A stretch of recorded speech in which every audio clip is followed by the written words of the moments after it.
says, let's go to chapter 1, verse 27. God created man in His own image. In the image of God He created him, male and female. He created them. So we see here that both man and woman were created in the image of God. And both of them have an equal standing before God. The roles that they play in the marriage has nothing to do with a lack of equality. When we will get to the point where it says that a man is head of his home and a wife is to live in submission to her husband, it does not mean that the wife is less than her husband. It does not mean that. If you think it does, then guess what? You've just destroyed the Trinity. Because did not the Son submit to His Father? So did that make the Son less than His Father? If you say yes, then you have just committed heresy. Within the Trinity itself, the Son submitted to His Father. And yet the Bible says the Son and the Father are one and they are equal. So my wife and I, we are one and we are equal. We function in different roles. Okay? Now today everyone says, no, you've got to have the same role or you're not equal. That's why there's this push by feminists, and they've won the day, to be honest with you. They've won the day, that women ought to be fighting on the front lines. That women ought to be doing what men do in everything. And if you deny women that, then you're not treating them as equal. No, what you're doing is you're denying that men and women are different and that they were made different by a Creator God. We are different and we were created for different roles. But we are equal. We're all made in the image of God. God blessed them in verse 28 and said to them, "Be fruitful and multiply and fill the earth and subdue it." That subdue the earth was also given to the woman. But there is a different role in subduing the earth. Now, I want to just for a moment, I want you to think, before we get to the idea of a woman submitting to her husband, I want you to just think about something. And this, men, this is also for you. Let's say that there is a woman who looks at the biblical command of a woman submitting to her husband. And then she looks over at her husband. He's a guy who works all the time. But he works all the time not necessarily to provide for his family. He works all the time, and then he's with his buddies, and then he's getting all kinds of things for his hobbies, and he's all about what he likes to do. And in doing all the things he likes to do with all his buddies, he's basically neglecting his wife and his children. And a woman looks over at that and says to herself, I got to submit to that? To a selfish boy who basically lives for himself? That can really make a woman bitter. Now, but if a woman looks over and sees a man, and imprinted upon his face is, "Hallowed be thy name, thy kingdom come, thy will be done." She can look at him and she can still become embittered. Why? Because he can say that and basically say the same thing. I got to neglect you and our children because I'm all about the kingdom of heaven. How many pastors' wives have become embittered because the husband has sacrificed his family for Jesus' sake? Okay? And that's amazing because Romans 12:2 says that the will of God is perfect. And what it means is this: you don't have to disobey some of God's commands in order to obey the other ones. So you don't have to disobey what God commanded you to do with your wife and children in order to obey Him in what He commanded you to do in the ministry. But if a woman looks over and sees a man, and the man is, "Thy kingdom come, thy will be done, hallowed be thy name," and he begins to live that out within his closest relationships, that he strives that the kingdom come in his wife in fullness of joy, and he strives that the kingdom come into his children, and the woman sees that he sacrifices friends, hobbies, everything else for the sake of blessing his family, then a woman looks at a man like that and goes, with a twinkle in her eye, and says, yeah, I can follow a guy like that who is selflessly giving himself away to his family. Sure. Do you see, men, again, the responsibility of leadership? You're saying, well, you're talking about us again. We wanted you to yell at our wives for a while.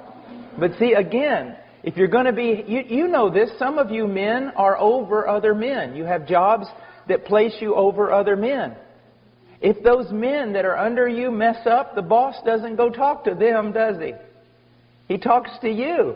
Your men messed up. They're under your authority. You see? It's the same way. And so, you know, this is something that is extremely important. Now we get to verse 23 of chapter 2, and he says, "And man said, This is now bone of my bones and flesh of my flesh. She shall be called woman because she was taken out of man." Now, even though I believe that there is a way in which we can say our children are of our flesh, if we want to be purist in the biblical language, we have to recognize man and woman, husband and wife, are one flesh in a deeper way than you could ever think about children. I am not of one flesh, as it says here, with my children. I am one flesh with my wife. Now, someone can think that they've been a wonderful mother even though they've been a failure as a wife, and that's not true. If you've been a failure as a wife, you've been a failure as a mother. Now, I have a friend in Peru who's very bold, and on Mother's Day, that's what he preached. He said he was bold, I said he was crazy. But the greatest thing that my wife can do for her children is to love her husband and respect him. Why should children respect their father when they see that the mother doesn't even respect their father? Now, so we're one flesh. It's the highest and most important relationship. And I am not a good father if I jump over the mother and dedicate myself to the children, which is very easy to do. Now, men, one of the things that, again, is very important is oftentimes, as men, we're usually a bit more independent. And so, and some of us very independent. So we think, you know, I'm handling my spiritual life. I'm an adult. My wife ought to handle her spiritual life too. Well, even though your wife may be very godly, she was not created for that. She is a woman who can grow before the Lord in her own right without us. That is true. But she was also made to grow with us and under our guidance and under our example. And when we neglect that, we are neglecting something that's very, very important. The fact that men and women were made by God to be different. Now, why did He make us this way? Because marriage is not ultimately about marriage. Marriage is ultimately about us representing the relationship between Christ and the church. Can the church grow independently of Christ? No. Women were created to grow with their husband, with the help of their husband, under the tutelage of their husband. That does not mean he lords it over her or he knows more than her, but she was just made for that reason. You leave her alone or think that she's strong and can make it on her own, which is oftentimes my sin, and you're going to mess up the whole thing of what God is wanting to do. Okay? Now, we go on and let's go ahead now and go to Ephesians 5.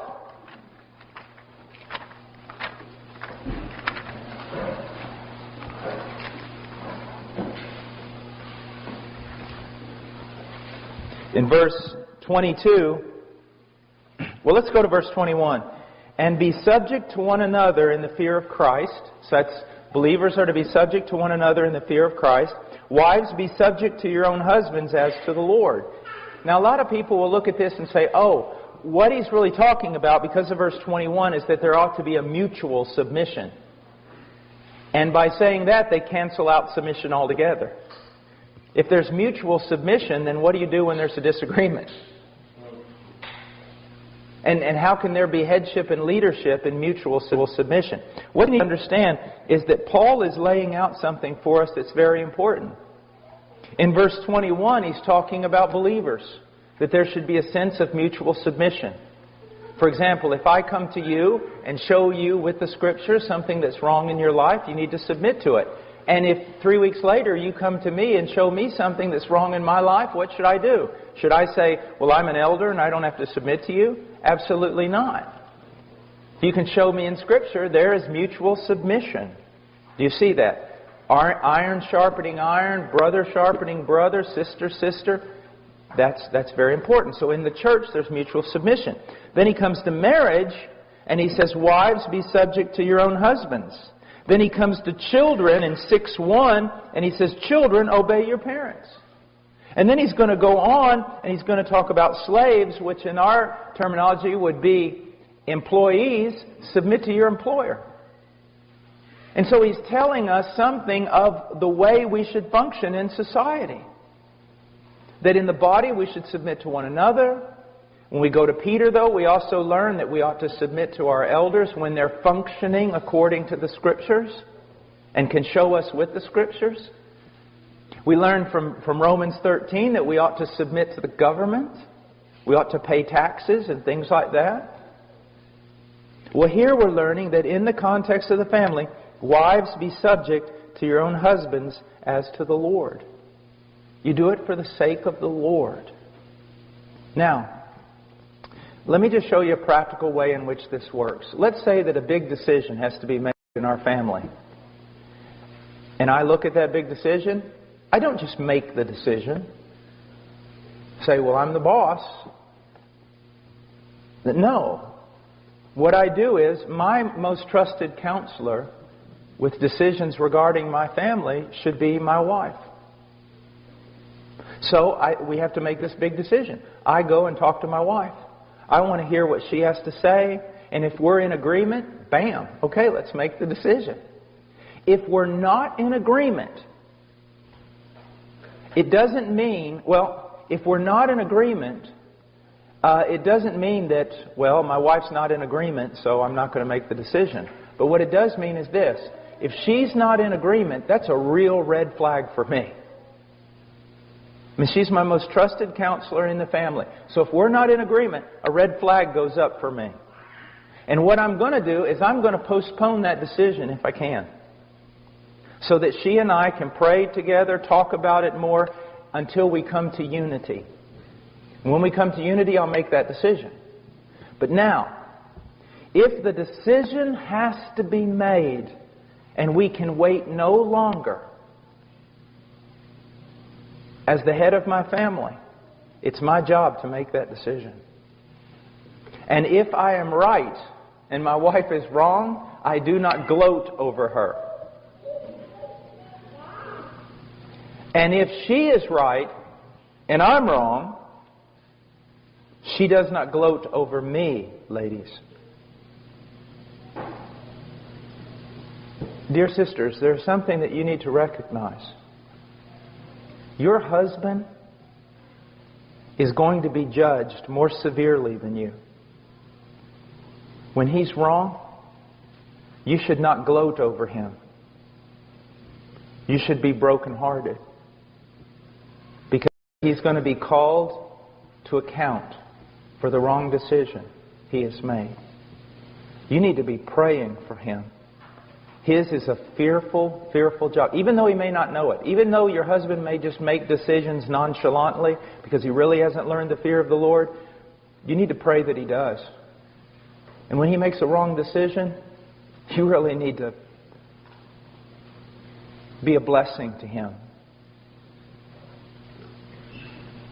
It's a hard thing. It's a very hard thing. It's a dangerous thing. To whom much is given, much is required. Now, I want you to notice something here. It says, wives, be subject to your own husbands. And then, in the end, in verse 33, it says, nevertheless, each individual among you also is to love his own wife, even as himself, and the wife must see to it that she respects her husband. Now, it's interesting here that it doesn't say that wives are supposed to love their husbands. It says they're supposed to submit to them and respect them. And it's interesting that here it doesn't say that husbands are to submit to and respect their wives, but they are to love their wives. Now, that does not mean that husbands are not to respect their wives or that women aren't to love their husbands. That's not what it means. But it does tell us something that's very interesting. I do not need my wife to call me 3 times a day and say, honey, I love you. I don't need her to send me flowers that says, I love you. I mean, I'm sorry, I just don't need that. I don't. What do I need? I need my wife to respect me. That's what I need. As a man, I'm made different than a woman. I need my wife to respect me. The whole world. I can wake up one morning, and sometimes with the internet I feel like I do, and every person in the world standing outside in my yard with down with Paul signs. Paul should die. Paul's a false prophet. Paul's this. I mean, I get everything you can imagine. That really doesn't affect me. What does affect me is when my wife, when I feel as though she does not respect me. That kills me. It takes all the strength out of me. You want your husband to be strong? Respect him. Honor him. Now, here's an interesting thing.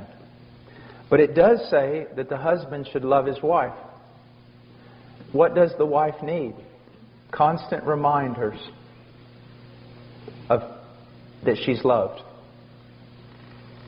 She needs constant reminders that she's loved. You say, well, you know, I'm just not the kind of guy that says that stuff. I know you're not. Repent. But here's our problem. Here's my problem. We get to thinking that our wives are like us. Well, I don't need someone telling me they love me all the time. I don't need affirmation in that area. And so we don't give it. Not because necessarily we're just terrible husbands. I'm telling you, we've been raised in a culture where we've been led to believe that we're just alike, men and women. And we're not. We're not just alike. Now, my wife needs respect. Your wife needs respect. But primarily what they need is an affirmation that they are loved, especially today. I mean, a woman's not even worthy of love in today's culture unless she's 5'10" and weighs 7 kilos or something. You know what I mean? You know that, right? We say she's not even worthy of this kind of stuff. That's only for very special women. And that's the kind of, you know, your women, your wives constantly are looking at women in magazines who aren't even real. And they're going, I don't look like this. You know Cindy Crawford, the famous supermodel? She said something one time that was really wise and true. They were interviewing her and she said, what you need to understand is Cindy Crawford doesn't look like Cindy Crawford. And they said, what do you mean? She goes, do you really think my legs are that long? You know, they can do great things with a computer. And when I'm bent over like this with a beach ball, yeah, I've got a little roll of fat here too, but they can move that away. They can take that off. And so what happens is just normal women are being compared, and they compare themselves to these pictures that aren't even real. Not even the supermodel looks like that. And they walk around going, how could my husband love me?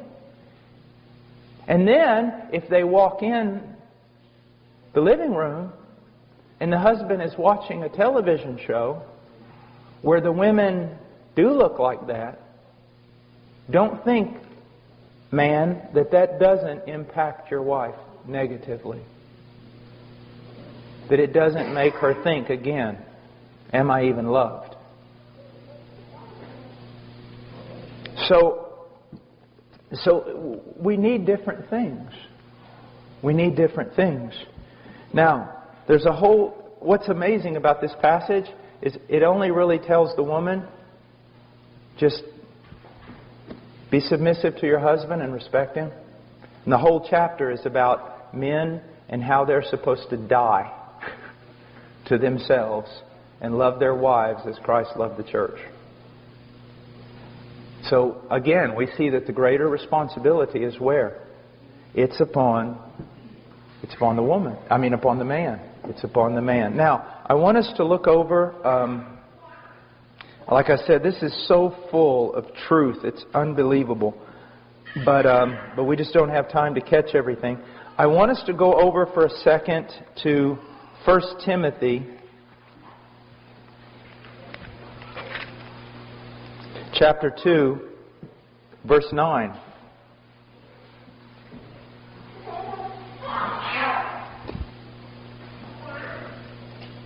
Likewise, in verse 8, Paul says, "Therefore I want men in every place to pray, lifting up holy hands without wrath and dissension." All right, now notice. Men are prone towards wrath. Impatience, anger, fighting, dissension, this type of thing. Then he goes on, he says, I don't want that out of you. I want you lifting up holy hands. I want you living a life of prayer. I want you to be in unity in your prayer. But now he goes to 9, he says, "Likewise, I want women to adorn themselves with proper clothing, modestly and discreetly, not with braided hair and gold or pearls or costly garments." Whoa. Well, hold on there. And this is something I'm going to be very honest with you, that my wife and I we've really been struggling with this. Not that we don't want to obey it. We want to make sure we know what it means. Because what does it mean? Because we've been given some terms here, and they're not, we almost look at this and say, why didn't you give us more? Give us a rule. Give us, something that we can just follow. But I want you to look at some things. I want you to see, first of all, likewise I want women to adorn themselves. Now, he wants women to adorn themselves. Okay? So adornment's not bad. But that adornment, we're going to see, is in verse 11. In verse 10, it's good works, godliness, a quiet and submissive spirit. Now, but let's go on. He says, I want women to adorn themselves with proper clothing. That tells me that there is clothing that's improper for a Christian woman. All right? That's just logic. There is clothing that is improper for a Christian woman. Now, he says, the clothing must be modest. Modest. This is a very important. It's literally proper clothing with modesty is the way it goes in the original text. So with modesty. My wife has a really good thing that she says, and she goes, if your clothing is a frame for your face from which the glory of God is to shine, it's proper. If it draws attention to your face. If your clothing draws attention to your body, to outline it, to make it noticed, then it's sensual. It's sensual. What you're doing is wrong. Now, I want to step off for just a second. Women, you need to understand something. Men are not as dumb as you think they are. My wife and I have a friend in Illinois, and she's a very pretty lady. Very pretty. And if she walked in that door right now, every man in this room, if he turned and saw her, this is what they would say. Well, that's a very pretty lady. That's a very elegant lady. That's a beautiful lady. And that's what they would think. But ladies, there are also women that aren't half as attractive as that lady I just described to you, either in their face or in their body. And they could walk in that door, and the moment every man heard the door open and he looked over there, if he was a godly man, he would have to go like this. Because it's not beauty. It's sensuality. And even though you can't exactly write down the rules and put it all on paper, when you see it, you know it. There is a difference between beauty and sensuality. And God is not against beauty. He is against sensuality. In Philippians, we are told to think on things that are excellent, that are noble, that are just, that are right, that are true.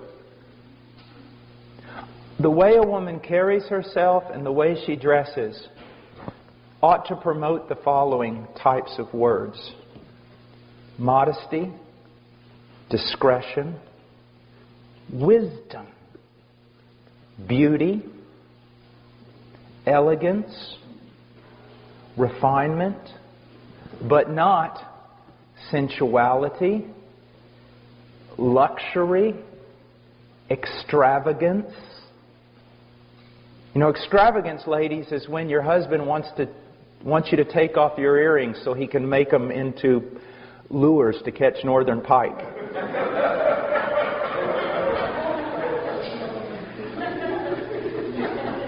Now, ladies, this is, I've been giving your husbands a lot of tasks. Let me give you one. Seek to find out what this means and go wherever the Lord shows you.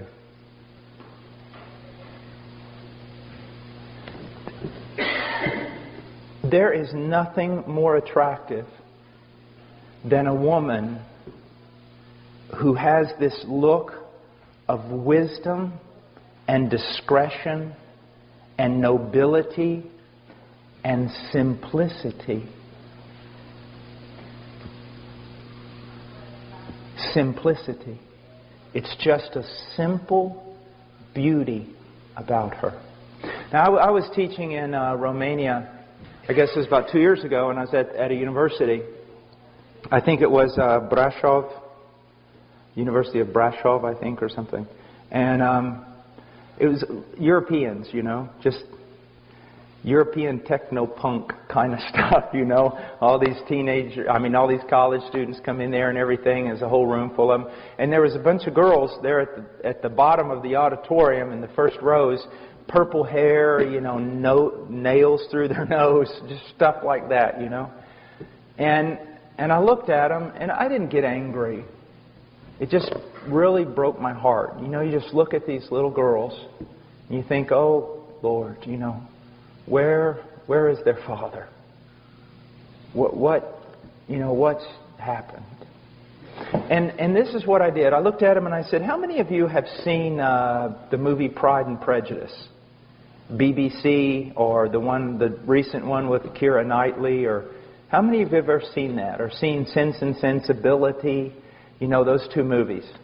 And most of them went, I have. And I said, after you saw that movie, those movies, did you feel sad? Kinda? And a lot of them went, well, yeah, I did. Come to think of it, when I saw those movies, I felt sad. And I said, do you want me to tell you why? And they said, sure. I said, because much of what you saw in that movie has been killed in you. It's been killed. There was a time when people dressed for the sake of beauty. Now it's for the sake of lust. It used to be refinement. Now it's grunge. And I said, isn't it amazing that even though this really didn't happen in the movie, this was kind of the thing the movie gave you. Like if a girl was standing there and she reached for a book, let's say a 19-year-old girl, and she reaches for a book, and the moment she reaches for the book, a boy also reaches for the same book, and his hand crosses her hand like this just by accident, and guess what happens? The moment that happens, she almost loses her breath, she flushes, and has to leave the room. Look what they've done to you. Look how they've robbed you. And you've allowed yourself to be robbed. The young man, his heart's beating and he doesn't even know what to do. Just jumps out of a window. The young girl is all flush, and she's just feeling all these emotions that are just about to explode in her heart, and tenderness and innocence and all these things that have been killed in you, young lady. They've been killed. Sin causes death all the time. It kills everything. It kills beauty. It kills poetry. It kills refinement. I would challenge you to get into the Scriptures, and it is a difficult task, because you start asking yourself a question, well, what is it? What is masculine? I mean, does it mean I can never wear pants? Does it mean this or that? Those are very hard questions, and you know what? You need to have a lot of grace, because when the Scriptures do not say something specifically, you better not be putting your specific rules upon people. Be very careful here. And as you know, I mean, my wife's here. She doesn't dress like a Puritan or something. But at the same time, I can tell you that she and I are in a transition.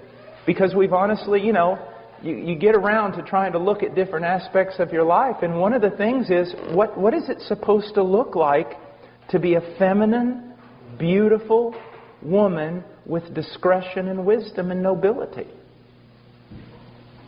And you could dress a woman in a skirt that went all the way down to her heels, and she could still be sensual and ungodly. I mean, nothing's going to cover up a wicked heart. But how should the daughters of God dress themselves? And, some people have gone really, I think the other side, and they just wear, denim skirts and white tennis shoes, and, put their hair a certain way, and everybody's a homeschooling mom. I don't think that's what the Scriptures had intended either. But I will tell you this. Take simplicity. Take modesty. Take discretion. Put within that beauty and elegance. Throw away from it all sensuality and luxury and extravagance, and try to find, where does the Lord want you to be? And I'll tell you this, just as a man. A woman who most people would say is not that attractive in her face or in her body, if you see nobility in her, if you see discretion and wisdom in her clothing, in her way of being, it is attractive. It is pleasant. It is. It is. A noble, virtuous woman who just doesn't have it on the inside, but it affects the way she dresses, it affects the way she holds herself. And young ladies that are here, man, boys don't play with you. They don't wrestle with you. They don't come up and grab you around the neck. They don't do all these kinds of things. You are very special, very proper. Not in that wrong sort of way. There's a dignity to you. So don't allow the world to tell you how to dress because they just want to make you sensual. Don't tell people how don't let people tell you how boys are supposed to treat you. Let God tell you. And you demand that. Now, fathers, here's something else. If you treat their mother very poorly, then don't expect your daughter to rise above you in the mate she chooses. She needs to be able to look at you and then look at all these 20-year-old boys that haven't got, the brain God gave a goose. She needs to be able to look at them and go, you do what? When that boy says, I love you. You what? Love me? You can't even spell the word love. Go look at my dad. Follow him around for 2 years. He'll show you what love is all about. Do you see? Guys, we do such a disservice to our daughters. We all do. When we neglect their mothers. or treat their mothers common. So don't be angry one day when some guy comes along and treats your daughter as common. Now, look what it says here. It says, not with braided hair or gold or pearls or costly garments. Now, does this mean, as some has interpreted, a woman can never braid her hair? Well, if you go into the Greek world, you will see some braiding that went on that literally, it was frightening. The woman looked like Medusa. I am not kidding. They braided hair to they would spend days braiding this hair up. And it was going all over the place. It looked like snakes coming out of her head. That's what Satan will always do to a culture. What he's talking about here is not that you can't braid your hair. He's talking about just the simplicity of it. Not extravagant. And then there's gold and pearls or costly garments. Now, what does this mean? Well, I see that the servant of Abraham gave Isaac's bride some costly bracelets. Some rings for her nose, go figure. So that wasn't treated as an ungodly thing. I think it goes back again to extravagance. Extravagance. And costly garments? No. Women should not be preoccupied with spending a lot of money on clothing. But you know what? A wise woman, a noble woman, can take a little bit of something and make it look pretty amazing. Remember the Proverbs 31 woman? She didn't just dress her household. She herself dressed in purple. But it was a frugality. Like one time when Chado and I were on our honeymoon, I wanted to really I'm going to buy her something. So we go in this clothing store and there's this dress or skirt. I don't know the difference between a dress and a skirt. What was it? Was it a skirt or a dress? Skirt. Okay. I just don't know. I just can't figure that out. Or is it a skirt? And it was really pretty, and it just kind of went down long. It was really pretty. I said, why don't we get it? She looked at the price tag. She said, it's $85. We're not buying this. I said, good. I didn't know they cost that much. But guess what? A few weeks later, she found the same skirt, different color, exact same skirt, with the price tag still on it, in a Goodwill, I think it was, for $5. And I was like, praise the Lord. I'm like, here, honey, here's $10. Don't spend it all in one place. But it's amazing what a wise woman can do with almost nothing. And it's also amazing what a woman with no wisdom cannot do with everything. It's just amazing. And so, and it comes down, people always ask me, is it a sin for women to wear makeup? And I say, brother, it's a sin if some women don't wear makeup. An old preacher said one time, it never hurts to put a little paint on an old barn.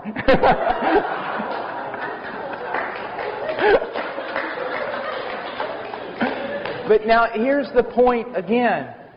You can see when a woman uses makeup and there's discretion. And you can see another woman that looks like she just lost a paint gun war. And that's just what it comes down to. And then there needs to be a lot of grace when you make your decision. I remember one time I'd preached in Romania and God had really moved and saved a bunch of people and the meetings were all extended. And then the next year I came back and I brought my wife. My wife had some little earrings in and things like that. And this Romanian woman walked up and she goes, Brother Paul, you preach power of God in your life. How could you be married to a woman like this? And I was like, I'm stepping back because there's going to be a fight. And my wife was so wise. She got her in a headlock and pounded. No, I'm just kidding.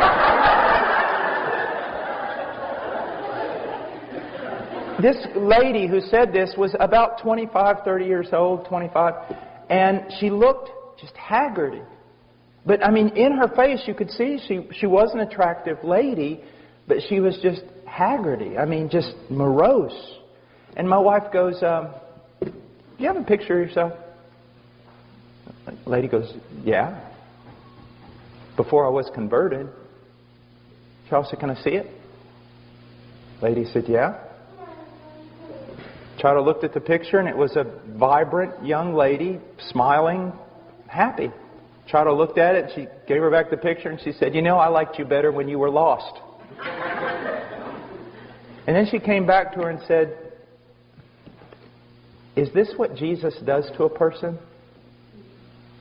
Kills their joy? Makes them mean-spirited? Okay, you don't have any makeup and you don't have any earrings on. But you look, she didn't say this, but I know she was thinking it. You look like a zombie from the Dawn of the Dead movie.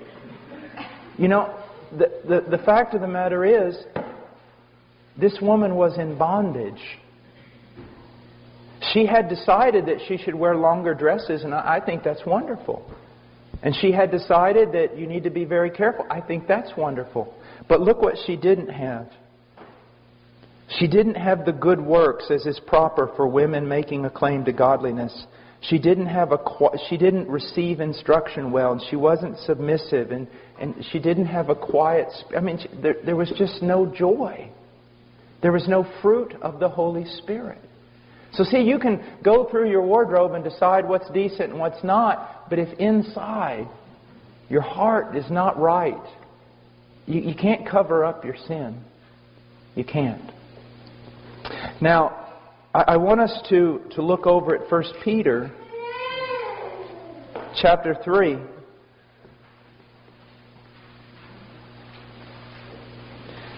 Verse 1, in the same way, you wives, be submissive to your own husbands, so that even if any of them are disobedient to the word, they may be won without a word by the behavior of their wives. I want to tell you something. This makes me laugh.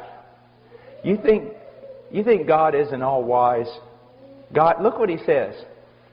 He says, if any of them are disobedient to the word, He said, wives, they may be won without a word. How do women seek to change their husbands? With their tongue. With their words, isn't it? I've even seen women, husband, I'm telling you, you are going to be the leader of this home. Now get up and lead. And I'm going to tell you how. I mean, just fighting with their husbands constantly. You are not going to change your husband with your tongue. You're going to change him with your behavior. Let me give you an example. I come home from work, and it's been a bad day. And I'm thinking about only one thing. Me. All right? And I deserve it. I have suffered all day working in the mission. Things have gone bad. I've had to fight the devil, hell, and everything else. And I'm coming home, and things need to be right. And I come home, and they're not right. Now, usually my house is clean, and usually there is food ready and everything else. But I come home this particular day, and it looks like Godzilla came through my house. And I say, honey, what's the deal? I mean, I'm out there fighting the devil all day, and I'm supposed to come home to an orderly house. And she spins around and looks at me with a fire in her eyes that would make a grown man run back to his mom. And she starts, what do you mean coming in here? You don't know what I've got to deal with. And you out there all day doing this. And yeah, you went to lunch. Yeah, and you did this. But I'm stuck here and I'm homeschooling. And the moment she does that, it's the fight is on. Now, I know none of you ever deal with anything like this. But the fight is on. And guess what? Both parties are justified in their own mind. They are totally justified. And no one is ashamed for their ignorant, foolish, ungodly actions. But now, let's replay it. And I come home and I'm still all about me. King me. And I come home, the house is messed up, and there's no food, and Rowan is crying, and all these things are going on.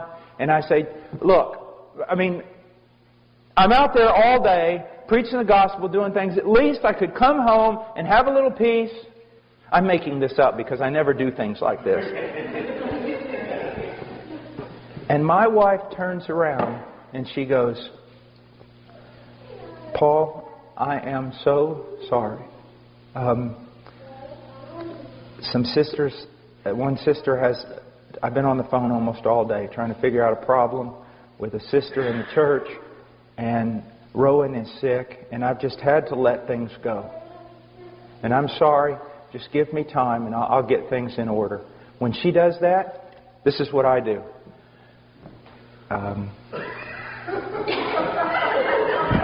I go outside, go into my workshop, find oak is usually the preferable wood that you want. But hickory also is a good wood to use. And you take it with both hands like this, and then you go wham, wham, wham, wham. And then you crawl back into the house and you ask for forgiveness. Look what she's done. She couldn't beat me with her words, but she beat me with her behavior. She heaped burning hot coals on my head with her godliness. Do you see that? Now, men, it's the same way. Man, if we could ever get a brother to come up here. He teaches on marriage in Norm Wakefield. And he was teaching me one day, and he said, Paul, when I'm preaching, and God's really moved or something's happened, and I drive home, he said, I'm preparing myself because I know when I open that door, I am hoping my wife will realize I've just come from a tremendous week of battle and that she'll meet me at the door and just be a blessing. He said, Paul, I know it's usually not going to happen. I know some things are going to be going on. Now you can say it's the devil, that the devil's got my whole house upset and my wife's going to open the door and she's going to be immediately telling me problems. She's going to ignore my needs and everything else. And he said, but it's not the devil so much as it is God. And what God is doing is He's allowing the devil to work to stir up my house so that when my wife opens that door and she does not receive me with pleasantness and she doesn't appreciate the battles I've been through, God is giving me at that point an opportunity to be like Jesus. To love like Jesus. You see that? So see, it goes both ways. Now let me give you an illustration. If you go to Europe, one of the things that you always got to see are castles. I mean, they're just unbelievable. Well, there's something unusual about castles. The front door of a castle is like really big on the first floor. I mean, it's huge. I mean, 25 guys walking abreast can go through that door. It's a big door. What's amazing, you go up to the second floor and the stairway is about this big. And the door at the top is like this tall, like this big. You're like, man, if that wasn't an architectural oversight, why did they do that? Well, here's the way. Here's the reason. Let's say that there's a bunch of people in the castle, and they're in there locked up because there's an army, a gigantic army outside the castle. Well, that gigantic army, it storms that door, the first door, and 25 men leaning against that door, and they push it in, and here comes the whole army floods into that first floor. Now, let's say there's only 10 people in that castle. But the army's 300 men. And they've just busted through the door. All the people in the castle, the 10 people, they run up that narrow stairway. Now here's what you need to understand. That stairwell is so narrow that it just takes one man with a lance at the top of that thing to hold off an army of 300 men. Because all 300 of them can't get up there. Only one at a time. I just described your marriage. Women, your husband is sitting in his castle and he's just having a good old time. He's sitting in his lazy boy chair. He's watching football or a hunting program. And you have had enough. All right? So you storm the castle door. And what does he do? He does what every man ought to do. He runs. He runs straight up those stairs. I like what one man said one time. There's these three men, and they're all talking about, my wife, she submits to me, and my wife submits to me. And this other guy goes, you guys are a bunch of wimps. When my wife talks to me, she gets down on her hands and knees. They said, really? Yeah, she gets down on her hands and knees, and she looks under the bed where I'm hiding, and she says, are you going to come out and fight like a man or stay there all day?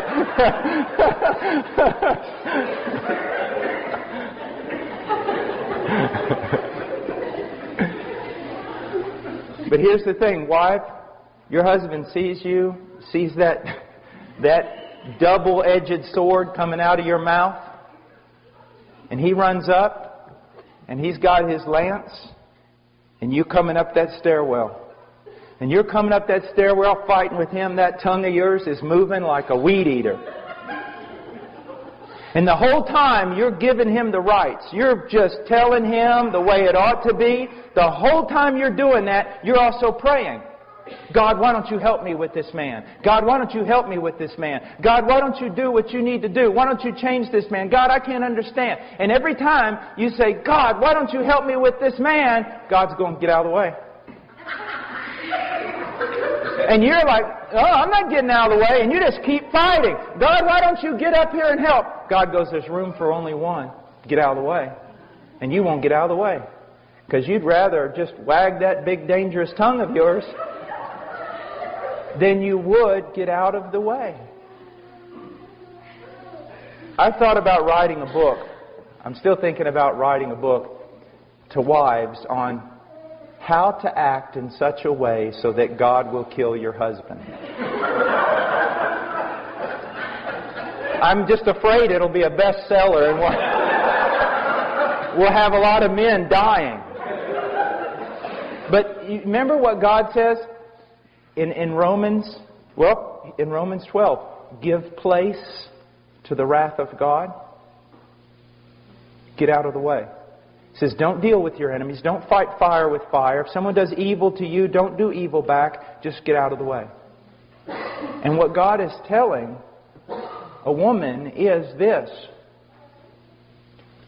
Continue in your godliness. Continue in your quiet spirit. Seek to honor Him as much as you can. And call out to me. And I will be your help in the day of trouble. God changes people. And this works the same way with husbands. Except more so. Husbands, you are called. The wife is never really called to be an example to her husband. But the man is called to be an example to his wife. You want your wife to change? Be an example. Be an example. And brothers, I hate teaching this because it just points out my own errors. But I'm not teaching it because I live it perfectly. I'm teaching it because it's true and I need to hear it every day. And so do you. And ladies, it's the same thing. So do you. You need to hear this. He says, without a word, by the behavior of their wives, as they observe your chaste and respectful behavior. Again, look at this. Your adornment must not be merely external. And the word merely in Greek is not there. But he's saying your adornment must not be external, braiding the hair and wearing gold jewelry or putting on dresses. This comes out of, in a sense, of Proverbs. A woman without discretion, even a most beautiful woman without discretion, is like a gold ring and a pig's snout. And young guys, listen to me. Do not... If you are led into marriage because of the sensuality of the girl, you will hate yourself in the end. You will hate yourself. But if you're led into it by her virtue, her intelligence, her godliness, you will find a mate for life. Now, he says, but let it be the hidden person of the heart with the imperishable quality of a gentle and quiet spirit, which is precious in the sight of God. Women, I've seen women, act like street brawlers. Come on, you want to fight? Is that all you got? No, that's not the way they're supposed to be. A gentle and a quiet spirit is the thing that will most disarm your husband. Now, again, let me say this. I'm talking in regard to just a normal marriage with its normal problems. I'm not saying that a woman who has a violent husband who's putting her life in jeopardy ought to just stay there and be a punching bag. Not at all. And the pastors and elders should not just stand there and say, you need to go back to your husband. They need to protect this woman. She's a daughter of God. They need to treat her as their own daughter. And those pastors, if there's a sister in the church being abused by her husband, they need to stand in, even if it means they get punched. It's what pastors do. Or it's what they're supposed to do anyway. Just find it amazing how many pastors will send women back to a horrible, abusive relationship and tell them to do the will of God and do nothing to protect them. Jesus never called us to that kind of absurdity. But in a normal relationship with our normal problems, just getting mad over nothing, like most of us do. Now, there's so much to say here. Let me say, it hurts me because this is like 7 days we could be talking just about this women thing. And let's go to the Song of Solomon. I want to talk to the young ladies, but this applies to everyone. Men, it would do you well to read the Song of Solomon.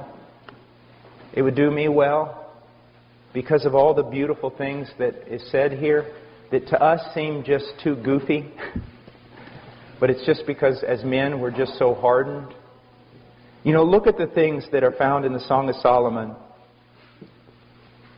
Verse 1 of chapter 4, how beautiful you are, my darling, how beautiful you are. Verse 7, you are altogether beautiful, my darling, and there is no blemish in you. All these types of things that are said that I fail to say. Because